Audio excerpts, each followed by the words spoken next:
evening from New York. This is Tuesday, December 14th, 693 days until the 2012 presidential election. And as Wikileaks founder Julian Assange is granted bail, then kept in jail, he makes clear that he has no interest in becoming a quiet, non-controversial defendant. And in our fifth story, the epic, constantly evolving battle between leaks and secrets as old as time itself, or between truth and war, takes a new form. Filmmaker Michael Moore posts part of the bail money for Assange. Mr. Moore joins me in a moment. Today, a British judge granted that bail in the amount of £200,000, the equivalent of 316,000 American dollars, but then kept Assange in custody while Swedish prosecutors immediately challenged the decision. Britain's High Court will hear the appeal.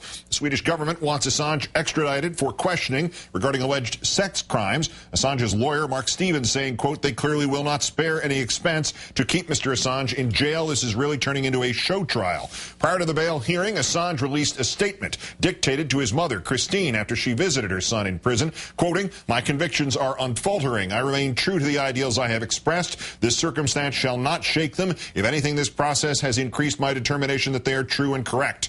We now know that Visa, MasterCard, PayPal, and others are instruments of U.S. foreign policy. It's not something we knew before. I am calling for the world to protect my work and my people from these illegal and immoral attacks."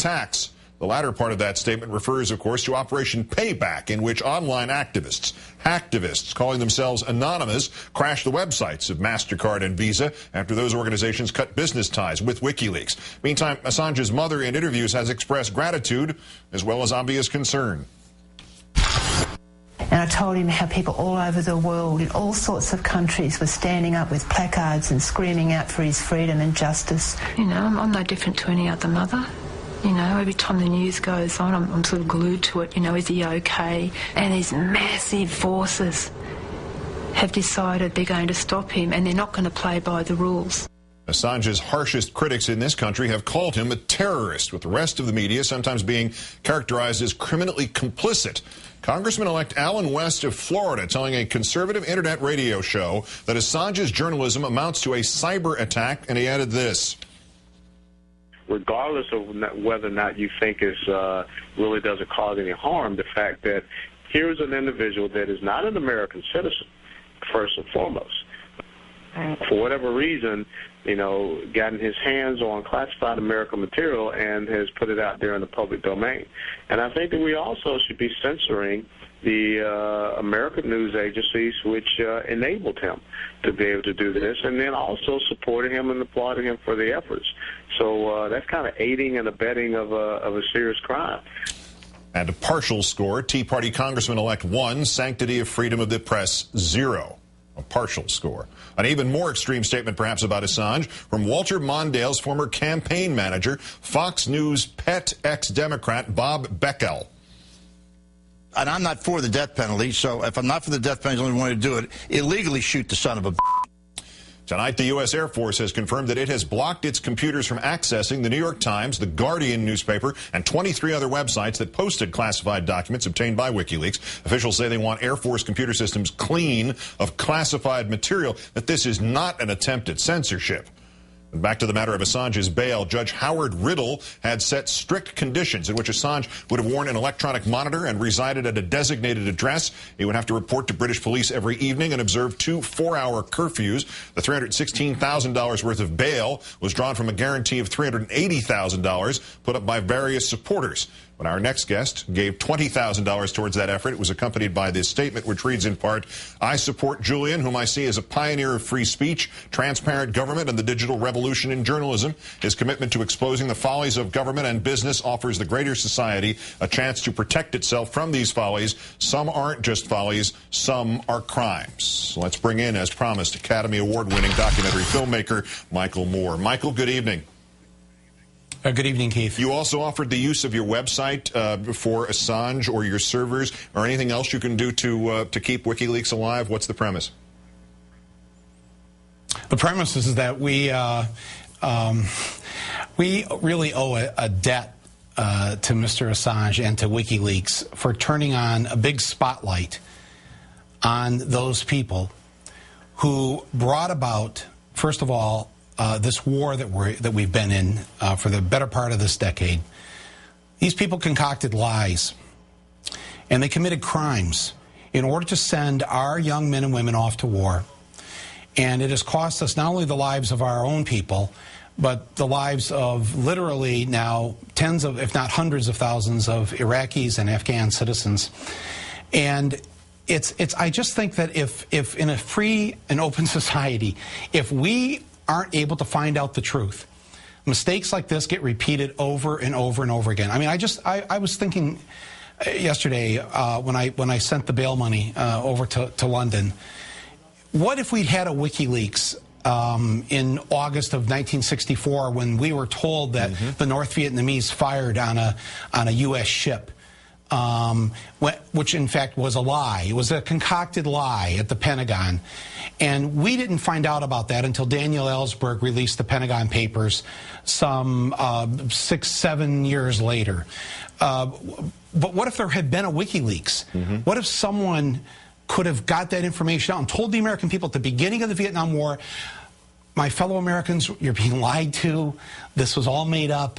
How many lives could have been saved? And you could go down so many other examples, whether it's, imagine the Dick Cheney memos back and forth as he was pressuring the CIA at the beginning, just before this last Iraq war started. What if those memos had been released in 2002 or 2003 so the American people could see he was trying to get the CIA to gin up the evidence and sort of fudge the facts so they could make their case for war? What if we'd had access to that? So this is, to me, I just think an instrument like WikiLeaks is vital for a free and open society to exist because, and frankly, I think this is something that Thomas Jefferson or Ben Franklin would have, if they could have invented this, if there had been an internet back then. They saw the importance of making sure that the corrupt people in power, and they knew that power corrupted, it was necessary to have a very large light on them. And that's what WikiLeaks does. And for me, I think anybody who supports WikiLeaks, they're committing an act of patriotism because it guarantees, I hope, that we have a better shot next time the bad guys try to pull one off on us. Does it matter that he hasn't had access to and thus hasn't released things like Dick Cheney memos or some equivalent to the Gulf of Tonkin data from 1964, the specifics? I mean, one of the arguments against this is that it's not journalism because it's just a massive, essentially, download of secret or hidden information, that it's not vetted in some way, not journalistically gone through in some way or sifted. Does that matter at all? It has been. First of all, the news agencies, from the New York Times to the Guardian to the papers in Europe, they've spent a lot of time vetting it, going through it. I think they're very happy to have this access to it. Remember, right now we've been focusing on these State Department cables for the most part, which have been, if anything, embarrassing. And even as our Defense Secretary, Mr. Gates, said, this is not putting anyone's life really in jeopardy. Let's not make such a big deal about this. But the information that was released earlier this year about the Iraq War and then the next drop on the war in Afghanistan, there were some very serious items in there, and especially it was heartbreaking to read those reports from our soldiers during the first WikiLeaks drop back earlier this year, where if you read those things, what our own soldiers wrote up in their reports, what they were forced to do, the civilians that were killed, that they killed, and how sickened they were by this because they signed up for the U.S. Army to defend the United States of America, not to go over and participate in this. It was, I think, incredible information to have. The video that was released that showed the execution by the helicopter of the Reuters reporters. I think all of that stuff has been very important. And remember, of the 250,000 documents, the cables that they say that they're going to be releasing, they've only released, I think, 1,000 or 2,000 of them. So there's a lot more to come from this organization, and I think it's a good thing. And I say to the people who, I've had people say to me, I don't know if, this is not good. You have to have some secrets, and I can understand that. Diplomacy, all that's necessary to, you can't just have everything on the front page of the paper. But I would say that because our government behaved so badly in invading a country that was not a threat to us, that this is the result. This is what you're going to have to put up with. The lights in the room have been turned on, and now we're going to see everything from this point on. And maybe it's not right that we see everything, but I think I'd rather that than the alternative. And remember, it's not the leaks that are killing anyone. It's the secrets that have killed people. The secrets. Here's a good example. I asked your producer. I don't know if you guys have the famous photo of Mr. Bush when he, in August of 2001, 1 month before 9/11. There it is. There it is. Okay. Yeah. Okay. Now he's being handed a secret memo. And the memo just happens to say, bin Laden determined to attack inside United States. And in the memo, it talks about how he plans on hijacking airplanes. Now, this is 1 month before 9/11. Mr. Bush took a look at that, as you can see, and then he went fishing for 4 weeks. Now, what if Wikileaks had existed then, and some person in the U.S. government who saw that the president wasn't going to deal with this threat put that out there and said, bin Laden and al-Qaeda are planning to do something with airplanes and something very soon. You know, there's a wonderful essay that was written by the woman Colleen Rowley.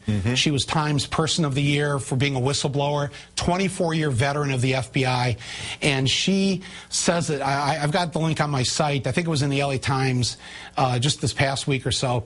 And she says, I think possibly had WikiLeaks existed in 2001, there would have been a chance that 9/11 wouldn't have happened. Because if that had been out there to the American people, if that had been out there to, say, even her office, her FBI, her field office, had she even known to look for these, had they even taken the call, if they'd taken the call from the flight school, where the guy, remember the guy calls up and he says, hey, I got these guys here and they don't want to know how to take off or land a plane.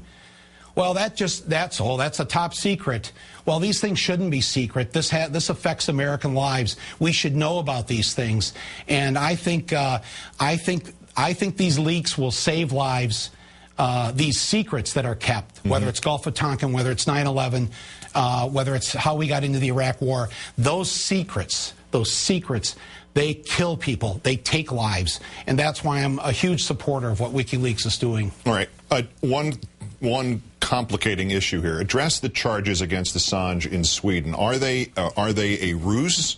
Are they a front for something else? And even if they are indeed something nefarious against him, you are still, in essence, participating in bailing out a man who has been charged with criminal sexual charges or will be charged under these circumstances.